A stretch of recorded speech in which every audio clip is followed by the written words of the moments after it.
A fantastic new case. I'm aroused both mentally and physically. I was wondering, rather than working beside you on this case, I might work with you as sort of, Grace called it a co-detective. One cannot simply just make someone a detective. It must be earned. Well, I deduced you might say that. Which is why, when we arrive home, I propose a game of chess. Chess? Yes. If I should best you, then surely I possess the mental power. Checkmate! Checkmate! What? We haven't even started. You would have opened with the Queen's Gambit. Oh, indeed. A reliable first move. I then would have countered with the Slav defense. Oh, an audacious move. Quite unexpected. You would have panicked, thus exposing your queen. No, not my queen. Seeing your queen exposed, you would have compelled to defend her. Indeed. It is my duty in chess as in life. Thereby neglecting my castle. Checkmate. Perhaps another game. Rock, paper, scissors.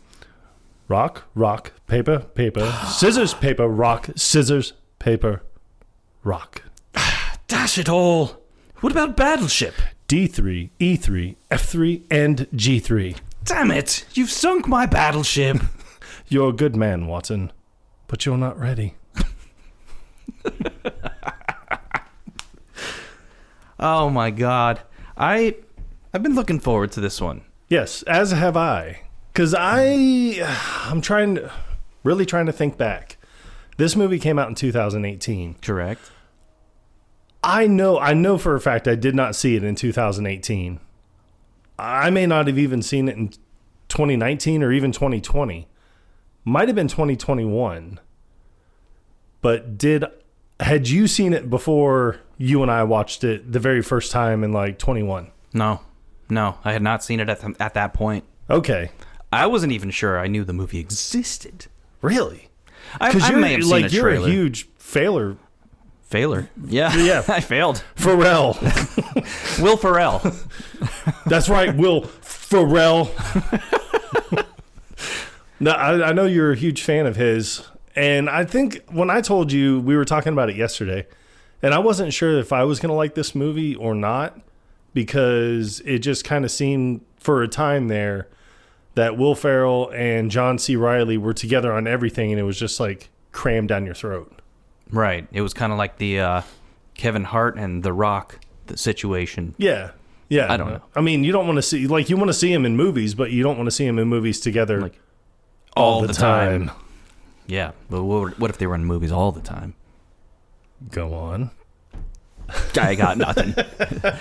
So, this movie did not do well in the box office. I was surprised. And the critics just shat all over it. And I don't understand why. Yeah, they should have had me as a critic because of the fact that I think I've been very open and honest with both of our listeners that, I mean, there was a point in time I was not a Will Ferrell fan. Yeah. Like, I didn't really care for him at all as an actor or as an individual. Well, some things never change. Yes. So I think I would have been a perfect bias to this movie, judging it critically, because I thoroughly enjoyed it. Yeah, and it takes a lot for me to watch a movie by myself and laugh out loud, but this movie was able to achieve that, during multiple points. Yeah. And it's not even just one person that made it funny or, Will Ferrell and John C. Reilly together making it funny, but everybody in the movie was funny. I mean, even Ralph Fiennes, who is normally drawn to very serious, dramatic roles or a bad guy or something. And you even said it when we were watching. You're like, man, a long way from Voldemort. Right.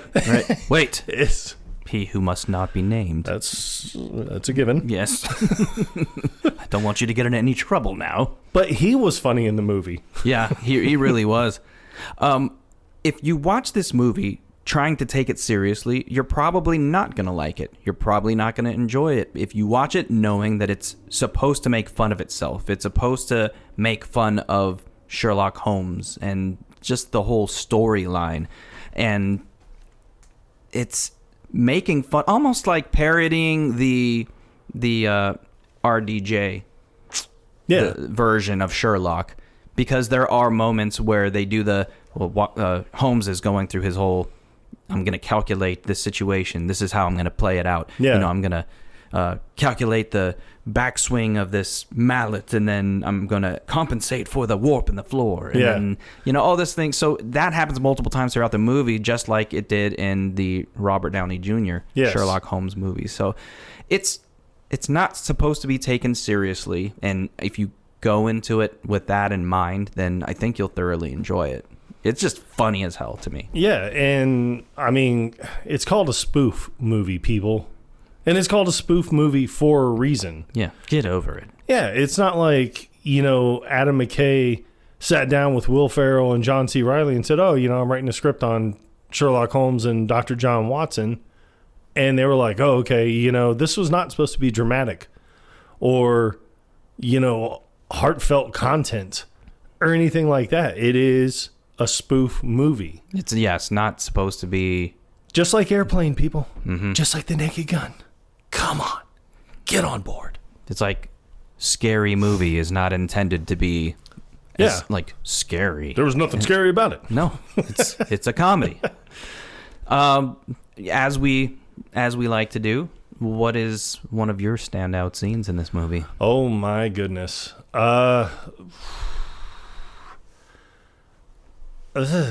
Man. I know there's a lot to choose from. Yeah, there's a lot to choose from. First thing that pops in your mind. Ready, go. All right, first thing that pops into my mind is not the opening scene because it starts with him as a kid, but then it shows him like as an adult. When they go to the courtroom to basically say James Moriarty is trying to prove innocence or guilt. And Holmes, played by Will Ferrell, is doing his little thing where he just like comes out and he's like, stop this trial at once. And he has his finger in the air. And he starts talking. He's like, did you see what I did with the finger? And Watson's like, yes, with the finger. I like that. This is the best one yet. But that whole interaction between the two, because Watson knows we have to get to the courthouse. This trial, like, seriously, is almost over. We got 16 minutes. Yeah, they're at home right now, and Holmes is taking his sweet time getting ready to go to this trial. Just a sniff of morning cocaine is good for the brain. Always good for the brain, yes. Anything he can do not to go. I think that scene is kind of standout, but I do love when they finally show up at the courthouse. Holmes isn't the one to say, stop this trial. It's Watson that says it. But he walks in and shoots the judge's gavel and then turns around and shoots the clock and then turns and just starts firing in all directions. And I love Watson's loyalty to Holmes because, you know, you see him like reloading his gun and everything. And then Sherlock comes in and he goes through this whole thing. But the judge, after he's done, and the judge is like, are you absolutely sure of this, Mr. Holmes? Watson takes offense to it and like opens up his gun and all the shells fly out and he's reloading. He's like, oh no, Watson, please, it's okay. And he's like, That, and then like the little noises throughout the movie, which I've noticed a lot. Like after Moriarty kind of disappears and everything, and you see Holmes playing the violin, and then just abruptly stops. He's like, and then Watson's like, what's wrong? And he was like, Moriarty, he was the whetstone to my sharpening blade of a brain. It's like little things like that, I think, are what make the movie. And it's kind of interesting because at the beginning of the movie, when it shows Holmes as a child, he's tormented. He starts at this new school and he's bullied. Right. Just relentlessly. And there was this defining moment where he decides that he's going to subdue all emotion and dedicate all of his focus to just being a genius. What's he doing? Uncrying? And the scene where he's a kid, it is funny. You know, he gets dropped off by his mom, and she's got this very positive outlook, unrealistically positive. And it's funny because you hear the narrator say, like, once again, my mother was mistaken. Yeah. So it's like, it's kind of a dig. And once again, your mother is an idiot. Yes, basically. That's what he's implying. But yeah, he gets dropped off at the school, and all the kids look over at him like, look, it's a new kid. It's like, he looks poor. Yeah. And hello, my name is Sherlock Holmes, and I look forward to being friends with each and every one of you. Let's get him. What? So he's got his suitcase sitting on the ground, and he's carrying a turtle, his pet turtle, on his side, and all the kids just start beating him up, basically. And then you see this redhead girl grab the turtle. What kind of stupid dog is this? And then that whole scene where, like, it cuts to, like, later on, but I don't know how much time has passed, but it shows his turtle wrapped in, like, a makeshift sling kind of thing. Like his shell had been broken or something. And you see a couple of the kids, the bigger kids, approach Sherlock, and it's like, Sherlock, we feel really bad. We've been awfully naughty to you. I know. I love the way they phrase it. Yeah, right. Such boldness. I want to adapt some of that vernacular. I think it would be well received. I highly doubt it would be well received. People would look at me like I had 3 heads. But no, I love the way that they phrase certain things. Not just in the movie itself, but even in English, the English language, like overseas. Yeah. I feel like they use terms that just sound so intelligent, and I feel like that's one thing in America that we're kind of lacking. It's like our language has become so crude. Yeah. But that's just us common folk, the way that we speak. I know that there are intelligent people in this country that use words that I've never even heard of before. That's right. So, from this point on, notice the finger. I see the finger. It's the best one yet. I want to learn a new word each week and use it on a podcast episode. Aha. Yes, this is my commitment.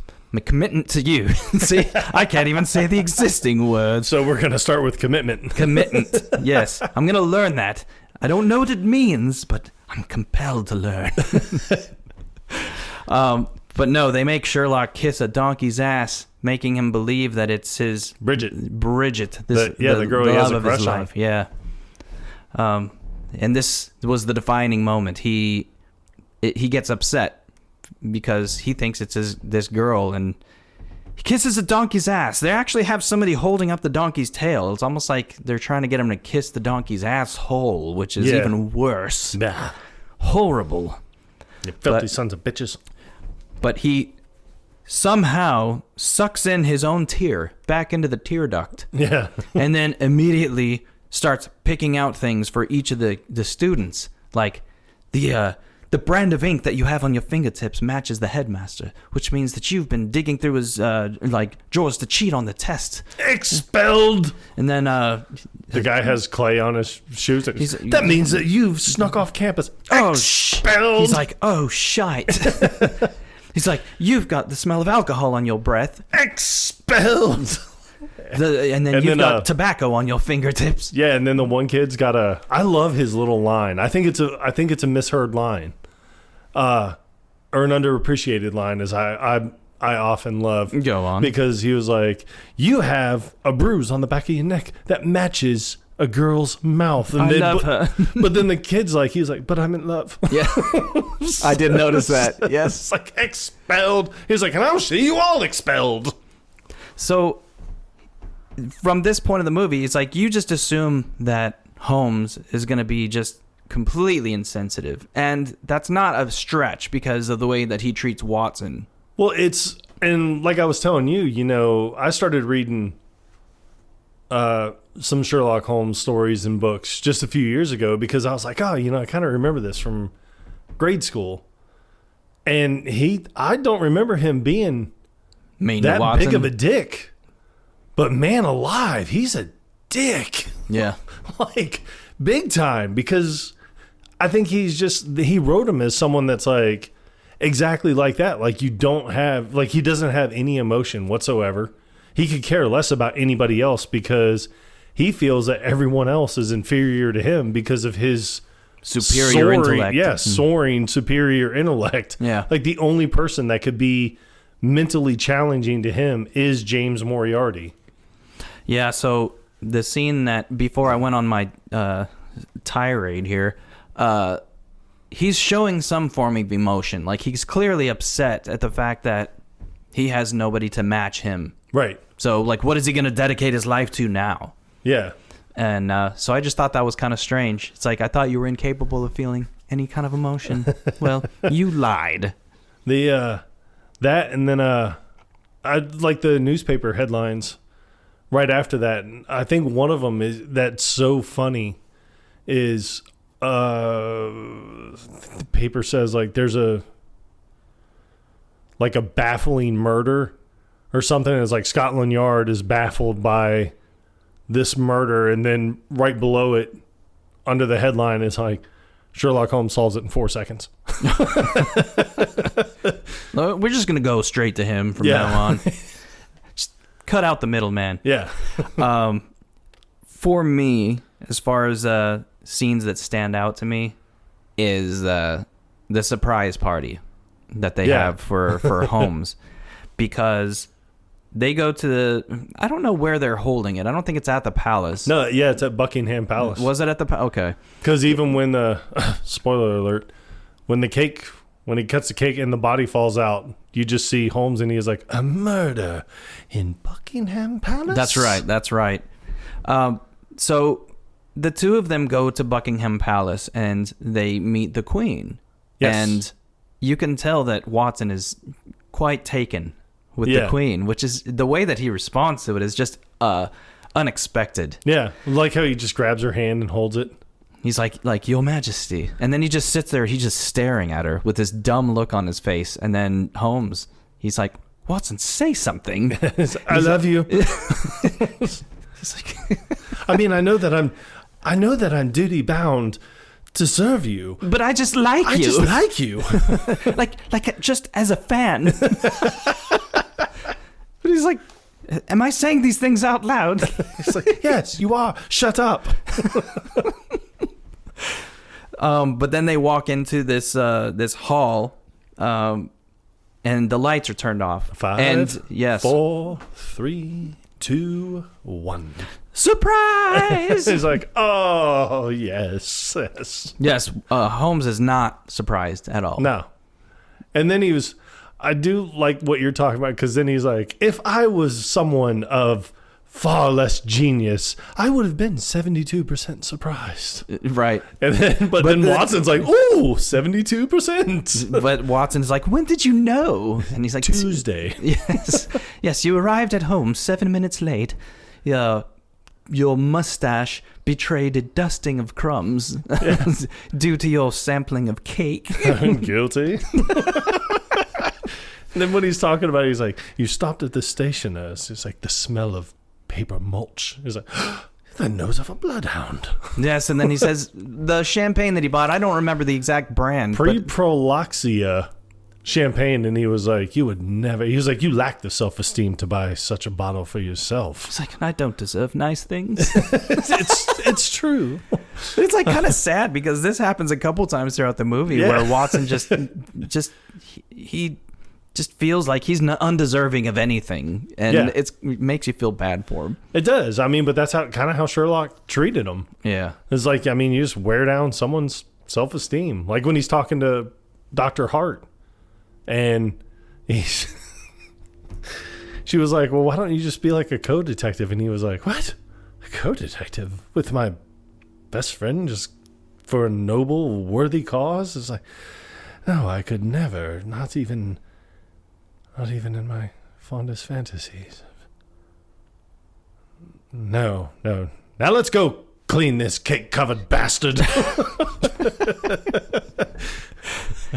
And I do like that moment, because the two of them they go to the morgue after this body is revealed. You know, they have this gigantic magnifying glass shaped cake that has a dead body in it, and that whole scene is funny as hell because Holmes goes to cut into the cake and he's like, oh, it's a layer cake. He's like, this second layer is quite difficult to cut Yeah, into. he's like, oh, maybe you've hit a nut. Yeah.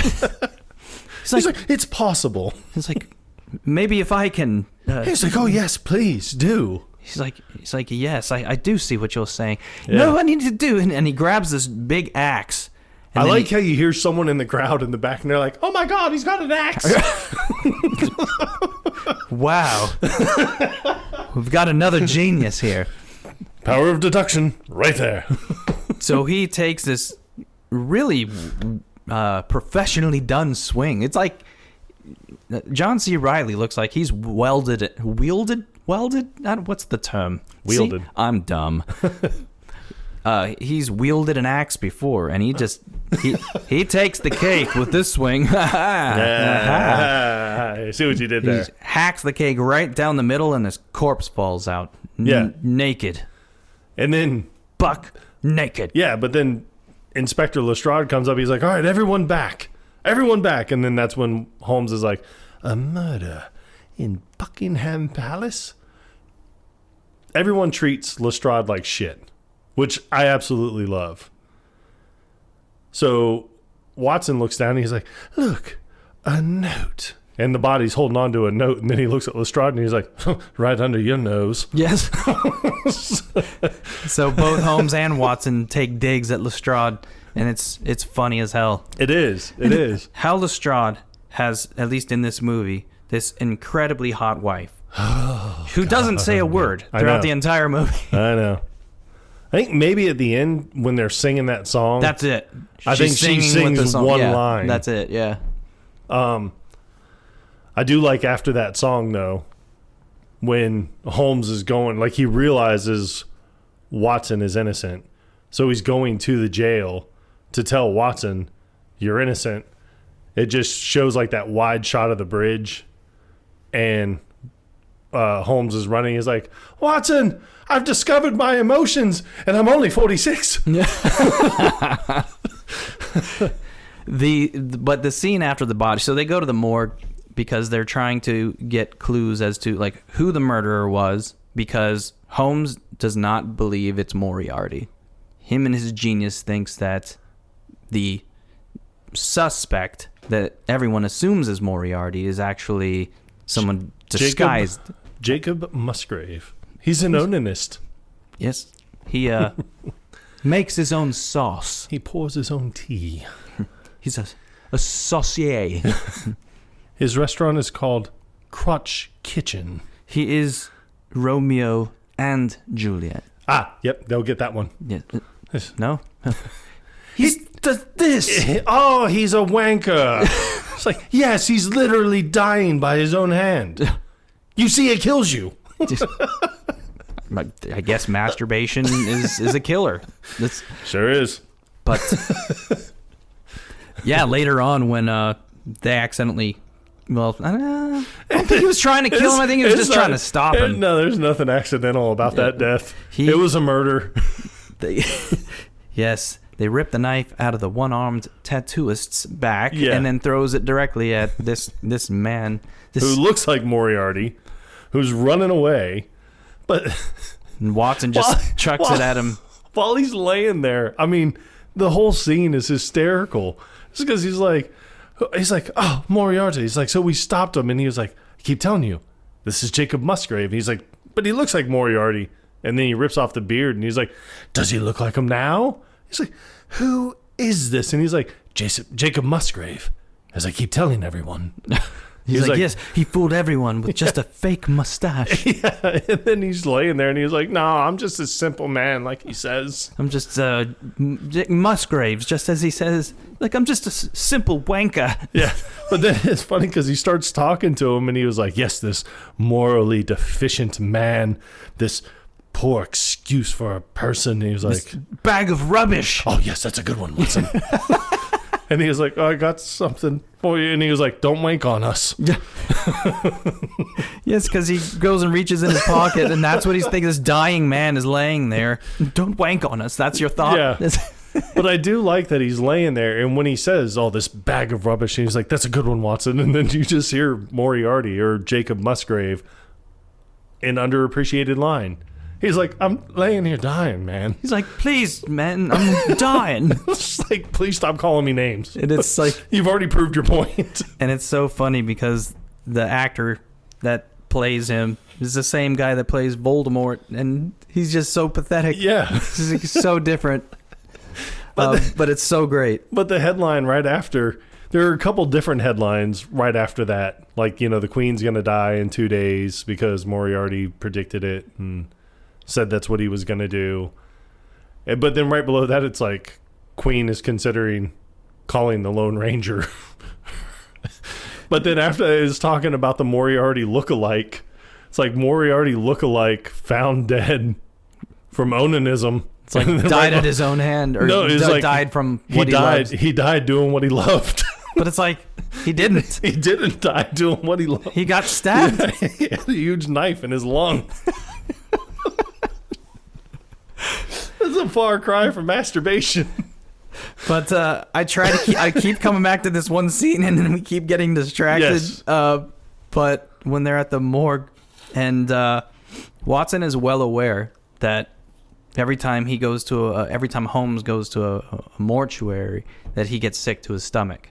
And he's like, yes, but last time, with the, he gestures like he's vomiting, and then gestures like he has diarrhea. Yeah, he's like, just a simple bout of stomach influenza. Yes, but what about the last time? Bad clams. Yes, and then the time before that? I shook hands with a prostitute. But then they, two men come wheeling out this corpse. You see the blood stain on the sheet that's covering him, and then his hand just falls out. And then you see Holmes just start to lose it. He has a trash can. He's like, no, I don't need that. He was like, you make it sound like I'm a man, a feeble. He compares himself. He's like, I'm just some like wench. I can't remember how he phrases it. I can't remember how he phrases it either. It's so good. But and then he's like, I think you're good now. Would you like some water? He's like, did you say what? But this is when the two American women show up. It's like, the cleaning women are here. Yeah, he's like, look, someone made sick. See, that's another phrase. Yeah. Where it's like, it sounds so cool. The way that he says it. He's like, oh, yes, no, someone made sick. And he was like, oh, no. Watson, please. Oh, no. He's like, look at how well these women are dressed. They are here to identify the bodies of their well-to-do husbands. We're so sorry for your loss. It's like, no, I'm a doctor. Dr. Hart from Boston. It's like, so she's so distraught that she's confused. She thinks she's a doctor. We actually have a real doctor here. This is Dr. Watson. Would you like some heroin? No, and so the one lady introduces herself as Dr. Hart from Boston. Yeah. And then, like, because Holmes, being the asshole that he is, it's like, what does doctor mean in America? It's like the same thing that it means here. Huh. And it's funny, the observation that I made is Holmes and Watson are played by Will Ferrell and John C. Reilly, who are American. And then Dr. Hart is played by Rebecca Hall. Yeah, who's British, but she's playing an American. Yes. Funny how that works. And then what does he say? Oh, yeah, they talk about something else, but then he was like, Doctor. Doctor? Yes. He's like, no, this is Dr. G. Hart. Yeah. From Boston. Oh, you're in the presence of a pioneer.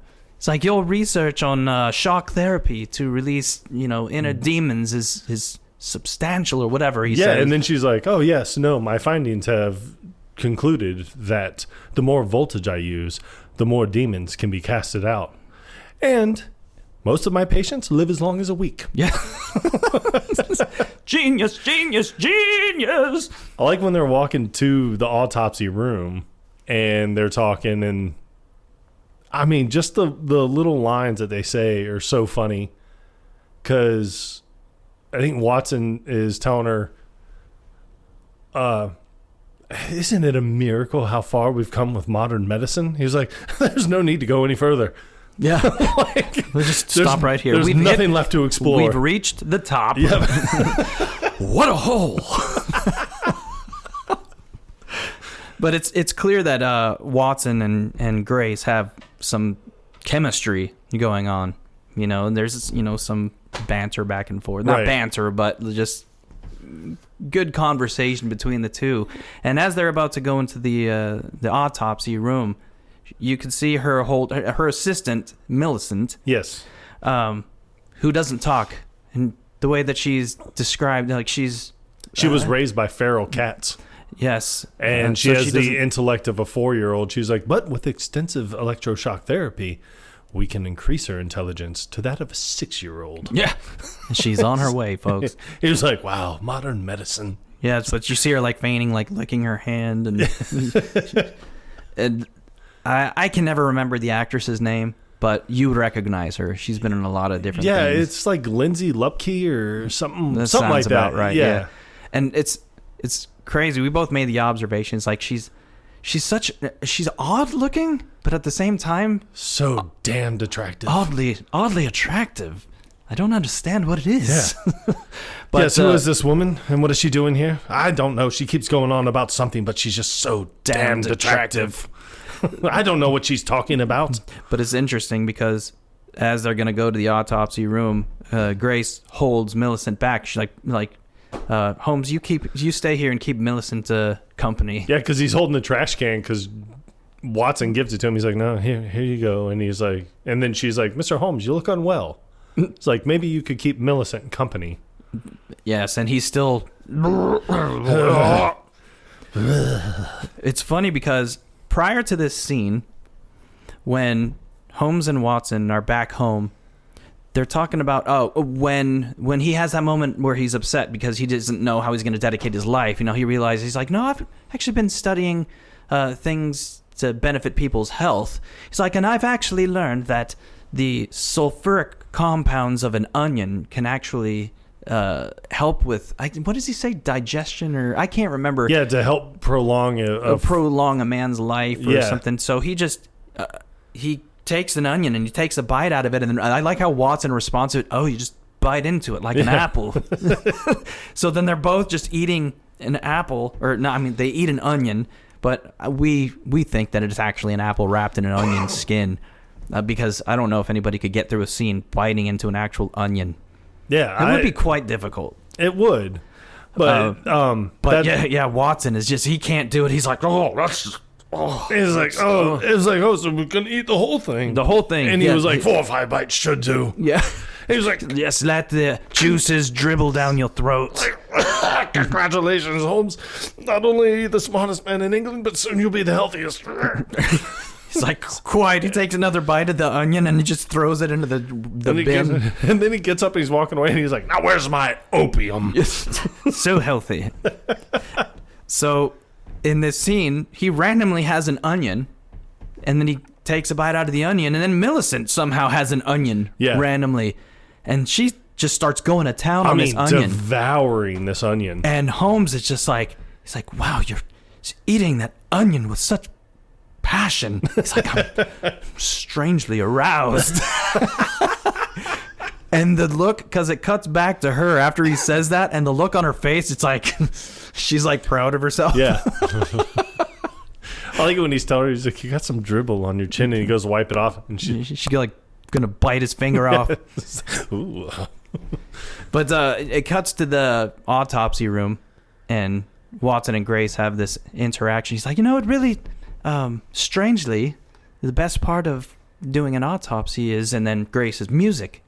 And he's like, yes. And she's like, you too? But then he puts on Unchained Melody. Yeah. And he's sitting there and he's like, this one always gets me in the mood. But it's like, that song didn't come out until like 60 years later or something. The hell's going on? A lot of continuity errors in this. But this was an intentional continuity error. Yes. Historic inconsistencies for the sake of humor. Because they're making fun of Ghost. Yes. As she was supposed to be doing the clay pottery, and he's behind her, like they're... It's like they're rubbing cake icing because the corpse is just covered in cake. Yeah. So they're just rubbing this dude's body, their fingers interlocking. And if you're something the guy, so sensual. But if you're the guy laying there, how do you not lose your shit? I don't know. I don't know, but he did a good job. He did a very good job. Because this was clearly no dummy. In when he has both ways. When he has his fingers like all over his face and in his mustache and stuff, there's no way that I could have kept it. Massaging cake into the guy's mustache. There's no way that I could have kept it together if I was laying on that autopsy table. Not even a little.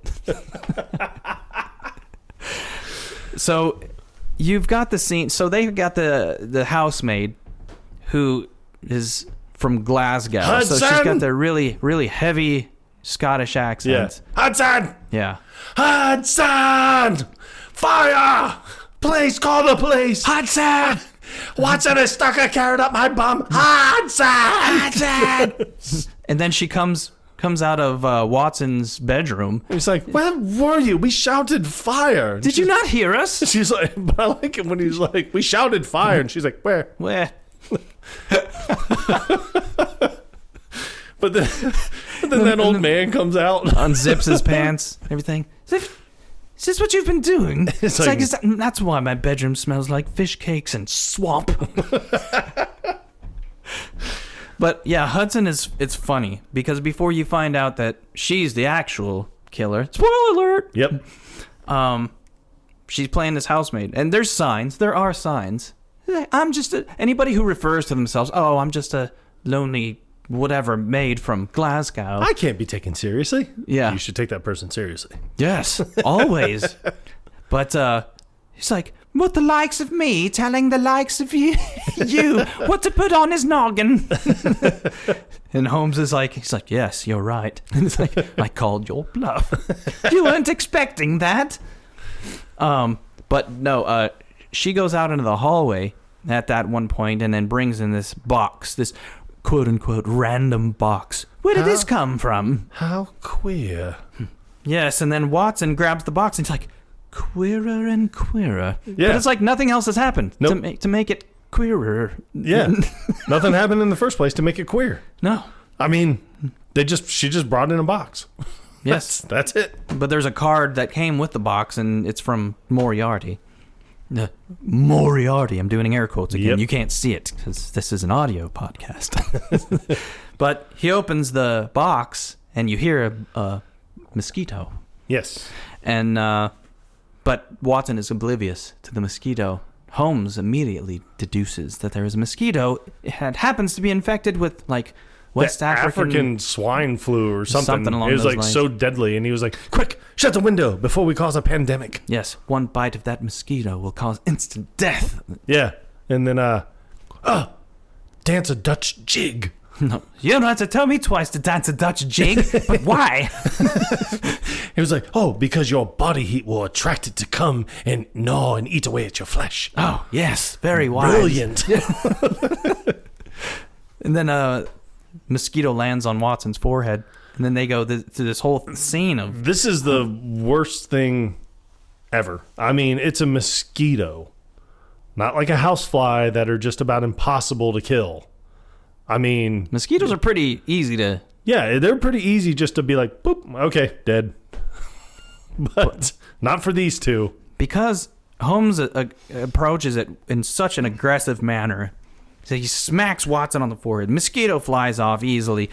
Lands on Holmes's forehead. Watson slaps at it.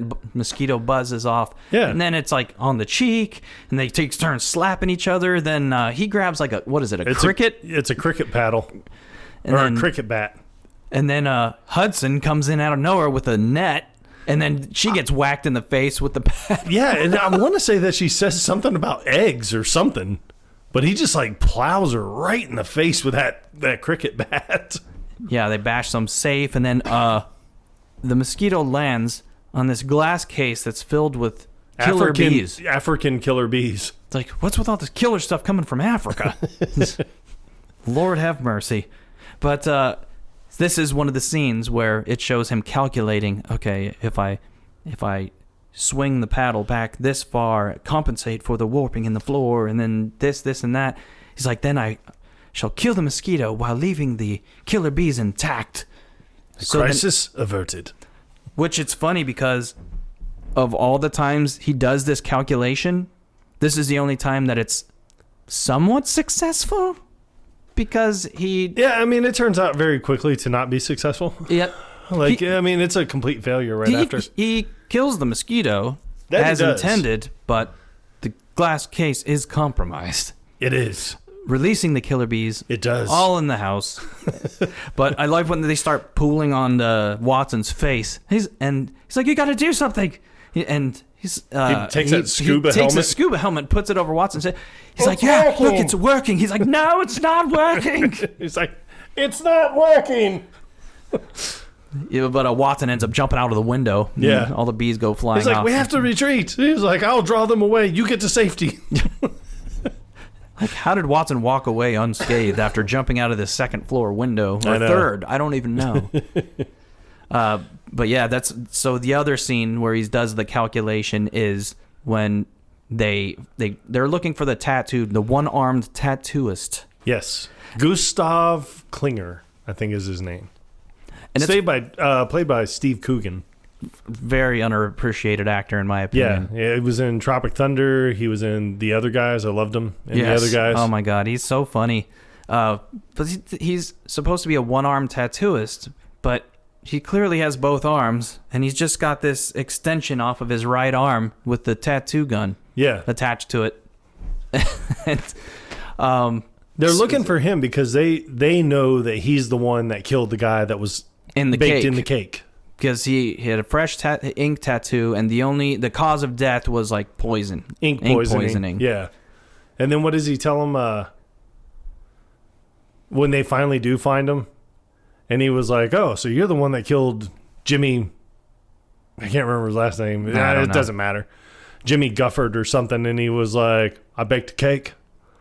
And he was like, oh, so you baked a cake? It's in like, air no, quotation. I didn't bake a cake. I baked a cake. It's like, how is a one-armed man supposed to bake a cake of such professional quality? Yeah, I mean, Watson loses it at this point because he was like, there's no possible way. I'm calling bullshit, sir. There is no way that you baked that cake. And he was like, I did. He looks. He looks over at his tattoo arm. He was like, not only did I, it's got a frosting attachment. Yeah, because he was like, not only did I bake the cake, I decorated the cake too. He's like, no, you didn't. And he's like, yep, it's got a frosting attachment. But oh God, was it when he does that thing? He says, I didn't bake a cake, trying to do air quotes, but he's only got one hand. Yeah. So as he's doing the air quote with his left hand, he looks over, just glances over at his tattoo arm. Because his little tattoo machine's like, zin, zin. But they have to get into the ring with his mate. Because he tells him, he was like, oh no. He was like, it's like, no, you're not going to fight me. I like Holmes. Because he was like, yeah, it's like, if you can survive the octagon or the hexagon. And he's like pointing with his tattoo hand. Oh, and then Holmes is because that was his condition, but right? Holmes is like, where are you pointing? And he's like, right there, over there. And he was like, there or there? He's so like, there, the hexagon. He's like, okay. I mean, could be anywhere, not the huge hexagonic ring that's literally right next to you. just there. And but then Holmes is like, I really don't know how I feel about this. And then Watson's like, oh, don't worry, Sherlock, I've got this. And he's like, you think this is the first time I've beat up a crippled man? He's like, oh, no, you're not going to fight me. He's like, yeah, no, you're going to fight my mate. You're going to fight me, mate. Braun, who turns out to be WWE professional wrestler Braun Strowman. I thought he looked familiar. I just couldn't place it because I don't watch wrestling. Yeah, as they call him, the monster among men. Yes, he is. He's quite a beast. But yeah, this is the scene. Another scene where Holmes tries to calculate because Watson, he gets thrown out of the ring immediately. I do like the lead up to that because when he's talking about it and he was just like, he's like, Holmes, I don't know how I feel about this. He was like, oh no, it's all psychology. And he was like, I am psychologically scared shitless. But he was like, no. He's like, we're going to do great. But then he turns around and he's like, all right, if you want to watch this fight, you have to pay for it. It is a pay to view fight. Yes. So then he starts collecting all this money. Yeah. But then you hear Watson in the back, and he was like, I know it seems unfair, but, if you just chip in with some buddies, get some pizza and some beers, it could be good times. Another reference to Future State. Yep. Which is hilarious, in my opinion. I love when period movies do this. They refer to things that didn't exist at that time. But then right after, you just see Watson. The ring girl. Well, it's funny because right after, you just see Watson. He was like, I don't know what it was about that, but I'm jacked up now. Yeah. He's like, this reminds me of that time when we were in Istanbul. You know what I beat in Istanbul? Like, syphilis. Exactly. But yeah, Watson gets thrown out of the ring, and so it's like, so now it's your turn. He's like, well, yes, obviously it's my turn. But he calculates his, all right, I'm going to throw my pipe up in the air, distracting the man, and then I punch him right in the front, jarring him. Yeah, in the gut to jar him. And then he'll swing, I'll dodge easily that. dodge. Yeah, and then he was like, then I'll implore my, basically he pokes him in the eye. Yeah, sight blinding technique, and it's just like a poke in the eye. He pokes him in the eyes. And then he was like, and then my Bavarian beard grab, and flip him beard over. Beard flip, yeah. Rendering him incapacitated. Yeah. And then he just has the pipe and he throws it up in the air, and he doesn't even react. He just hits him in the arm. That's it. Yep. He's like, shit. Yes. But then Watson comes out of nowhere and just beats the shit out of him with the chair. I do like right after, because he's banging on him with this chair, and then he's just like, oh God, what have I done? But then Holmes is like, no, you're okay. Don't worry. It doesn't matter that you've killed that man. We're good. But he's like, break his pelvis. I do like the drunken night. Yes. But when they go, when they're drinking and drinking and drinking, and then you just see Watson, he's like, they have boxing here, and it shows that little kid and someone else in a fist fight, but whoever else it is like obviously an adult, but the kid starts winning, knocks the person down, then jumps on him and is going to hit him, and someone grabs the kid, and then I thought it was he's fighting a girl because he's got long hair. Well, it might be a girl. I have no idea. It doesn't really show, but it's funny because someone grabs the kid and yanks him, pulls him off the person, and you see Holmes, he's like, no, let the child go. And then Watson's like, I want to see him kill him. Yeah. It's very aggressive. It is. But I like, they go to this rough part of town because they're looking for Gustav Klinger. Yeah, because they know that he's a shady character. Very. If you will. But they know that anybody who doesn't fit in to this part of town will just get killed immediately. Right. And you even see a gentleman walk up to another and just ask for the time. Do you have the time of day? He's like, not for you, outsider. And he stabs him in the chest right away. And then walks away like it was nothing. Nothing. It was nothing. It wasn't nothing. So Holmes knows that they need to disguise themselves so they don't stand out like a sore thumb. And first, Holmes gets this fake mustache. So you see him turn around, and you don't know what he's doing. And then when he turns back around, he's just got this very intense mustache on his face. And then Watson is he pulls out his gun. What the hell? He's like, what have you done with Sherlock Holmes? He's like, but Watson, and pulls the mustache off. He's like, I never left. He's like, what? He's like, oh. But then, while Watson's watching him, he puts the mustache back on, and he raises his fist. He raises his fist right away, like we're about to come to fisticuffs, sir. And he's like, Watson, it's still me. Are you sure? Very convincing. Very convincing. He's like, and then for you, he grabs Watson's hat and then smashes it down, puts it back on his head, rips his sleeves off, and then grabs horse shit from the street and then starts rubbing it on his. He's like, you will be a down on his luck horse shit salesman. He's like, all right, now get into character, and he's like, horse shit for sale. He's like, someone buy my horse shit. I'll take some. But yeah, they go into this bar, and then they're trying to find somebody who's just got one arm. And they do the dumbest thing ever. He was like, the guy's like, what can I get for you lot? And he was like, oh, we'll buy a round of drinks for whatever man can hold up both of his arms. So everyone just stands up and raises their arms, and he was like, okay, everyone here has two arms. He was like, Gustav's not here. Yeah. It's like, what? But it's funny because they say every man in here has both arms, and it's like there's men and women in this bar. Yeah. It's so stupid. And then the third time where you see Holmes calculating was at the end where they're trying to get this bomb off of the Titanic. Yes. The bomb that's been hidden in this drum that is on the Titanic that shouldn't exist yet. Yes, correct. Correct. But so Holmes is trying to calculate, okay, well, 12 seconds before the bomb explodes, it's like calculate the approximate range of the explosion, 20 to 30 feet. And then, but he gets distracted because in his mind, as he's calculating this, he keeps thinking of Millicent. Yeah. He's like, see Millicent, completely forget about the bomb, and then it explodes. He's like, oh shit, I forgot about the bomb. So you see it rewind, and then start over again. But I like how it starts over, because I think the first time he was like, we have 2 minutes to disassemble this bomb. He was like, blast radius of 10 to 15 feet. We have this, we have this, we have this. And he's like, oh, and there's Millicent, just looking so beautiful. And then you're distracted and you can't do the bomb. He's like, shit, I forgot about the bomb. And then it goes off, and he was like, all right, we have 37 seconds.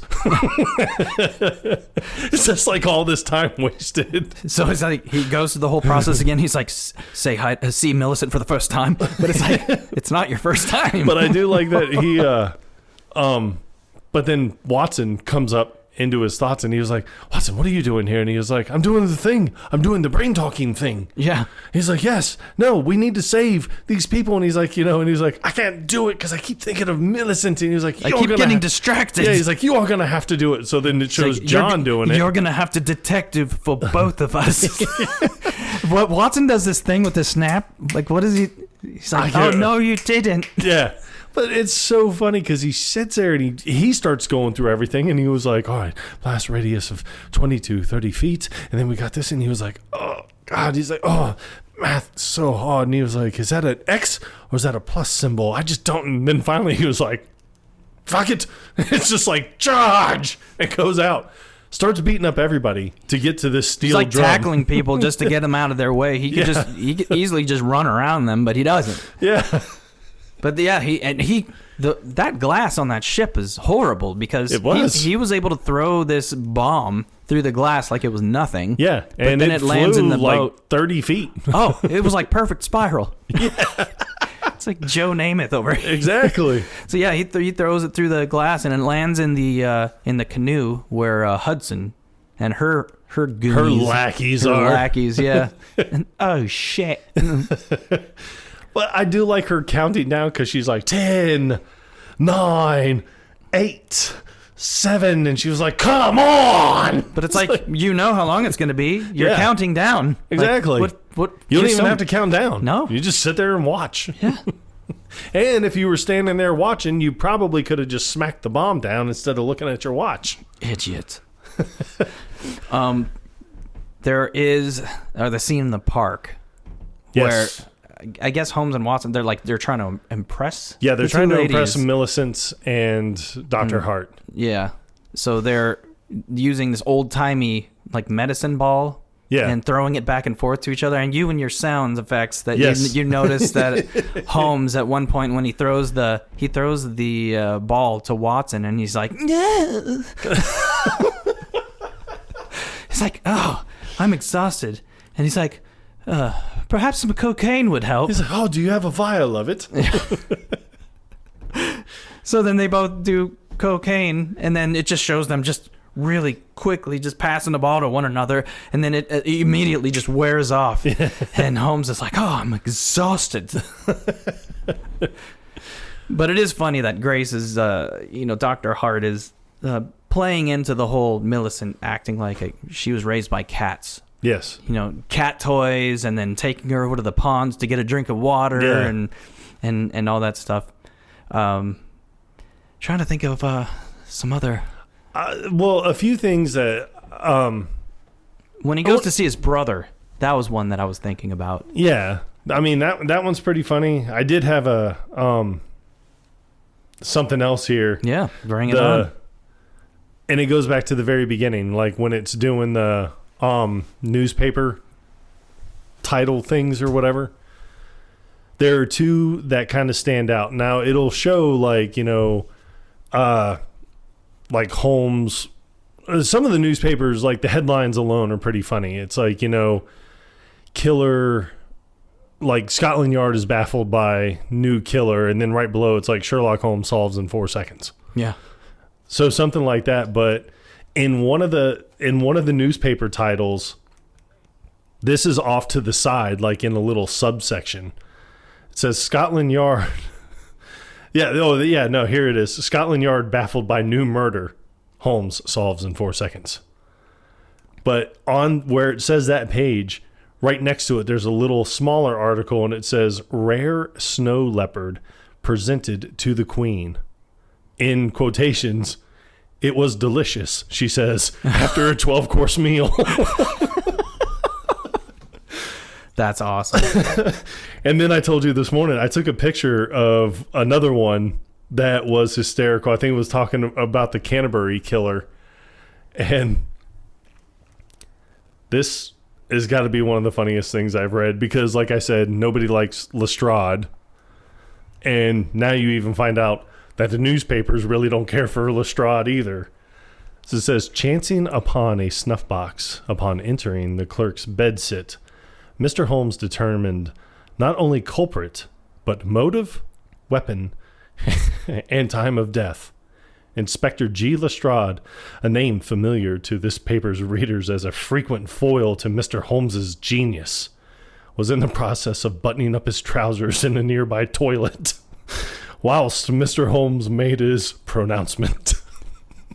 So it's like they're blaming him for using the bathroom for not solving this. Like he's just so incompetent. It's like, oh, well, he was over in the toilet making potty. Just you have to make TT. The other scene, Holmes is with Millicent outside of the autopsy room, and he's like, something smells of. He was like, I smell the tincture of ammonia and scrotum.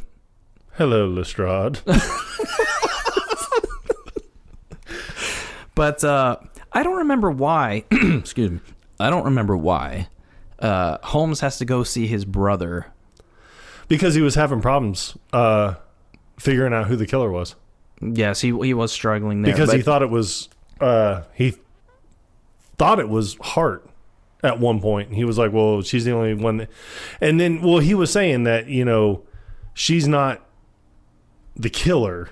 And Watson was like, well, how do you know she's not the killer? And he's like, oh, please, she's American. She would have used a gun. Yeah, that's very true. So then they go to see his brother, and that's when his brother, who's played by Hugh Laurie, who played House. Famously. Yes. And he's just like... Oh, I like how he describes his brother. He's like, he's nothing like me. He's completely arrogant and doesn't take anybody's feelings into consideration. But it's like, that's exactly what Holmes does. Yeah. And then when they sit down and they're just staring at each other, nothing's really happening. So you just see Watson, and he was like, oh, maybe I should get us started. And they're like, oh, shh. Like, we're having a conversation. Like, all the men sitting down, they all turn to him and like, shh. Yeah. It's almost like they're in a library. Doing a bit of light reading. But then he starts telling me, he's like, oh, well, what are you guys doing? And he was like, oh, please. Two people with our intellect, we don't have to use words to converse. We talk with our brains. So they're just having like a full-on conversation without saying a word. The two of them just kind of lean in to each other, just staring intently in each other's eyes, and then they're talking about the killer to each other. And Watson, he's like, me talking. we find killer. No, talking. Me talking. Watson, what are you doing? He's like, please calm down before you hurt yourself. Yeah. What are you doing? He's like, I'm trying to brain speak. Why don't you just go in the other room with the companions? Yeah. So this guy comes in and leads him into this other room, like a secret room, and then there's all these weird looking characters in here. Yeah, very weird looking characters. And he shuts the door and like locks it behind him. It's like, what? Why do they have to lock them in here? So no one can just walk out. This weird dude who's sitting at the table, he's got like his bag over his head, and he says something like, the balloon is happy but it's not alive. Yeah, And like, I know. what Watson is like, what the, like, I need to get the hell out of here. I've been put in the wrong room. I'll wait in the stagecoach. Holmes at one point makes the determination that Watson is the only logical killer. Yeah. It was right after that, right after he talked to his brother. Is when he made the determination. It could have been nobody else. But then, like, everybody's like, but he's your best friend. But it's like, somebody can be your best friend and also be a killer at the same time. So that they can. That logic does not hold water. It doesn't. But it is kind of messed up that he goes through that. But then I think he starts feeling the guilt. Like, maybe I did the wrong thing. And then he, at one point, he actually cries. Yep. Why? Without going into whole detail on that, like how that whole thing plays out, shit. I had something. Okay. When he's trying to solve the crime, and I know we're past time, but it's fine. This is a longer episode, so we appreciate anybody who's stuck around this long. Yep. He poisons Watson. Yes. Because he wants to see how it plays out. I do like Watson's reaction because immediately he was like, he's like, I'm sorry, I think I got something in my throat. No, I poisoned you. Why? Am I going to die? No, I have the antidote. He's like, well, give it to me. It's like, ah. But then he like passes out and he's like, Watson, get up. And you just see him and he like spits up foam and he's like, Watson, who is it? I'll kill the son of a bitch. Yes, because Holmes is like going through, okay, he knows what the response, like Watson's response to the poison is going to be. So immediately he's like redness around the mouth. Yes, very good. And then temporary brain damage. And then Watson's head just slumps over onto the table. Yeah. He's like, Watson, get up. And he's like, Watson, who is this son of a bitch? I'll kill him. And he's just throwing wild punches. It's like, does this outfit make me look fat? And he's like, body dysmorphia. And he was like, when are we going to do this? He's like, drama queen syndrome? Yes. My eyes. Light sensitivity. Yeah, he's shining the flashlight, like literally right in his eyes. He's holding a mirror. Yeah. And blinding him with the sunlight. Like, and then, continuity error. There is never sunshine in London. Ever. We got you there, you son of a bitch. Yes. And then, at one of the last things was lactation. Yeah. But then he's like, why? But yeah, that whole scene is absolutely hysterical. And then it cuts to them in the carriage, and Watson's just chugging the antidote, and he's like, thank God for this antidote. I feel completely back to normal. But then it shows his eyes, and his left eye is all fucked up. He looks like he's blind. Yeah, it's like glassy or foggy. It's fogged over or whatever. And then he's looking over at Holmes, and then Holmes, he pushes his face, so he's looking the other direction because it's like, I don't want to look at you. You're all fucked up, man. What do you got? Is there anything else? No. I mean, nothing else I can think of. Yeah. Except for, I mean, this is a phenomenal movie. It's such a great movie. So don't listen to the critics. There are a lot of hidden gems out there, especially when it comes to comedies. Like, you have to give it the time of day. As long as you know that when you're going into this movie, that you are watching a spoof movie. It's not to be taken seriously. Yeah, you'll be fine. Yeah, it'll be all right.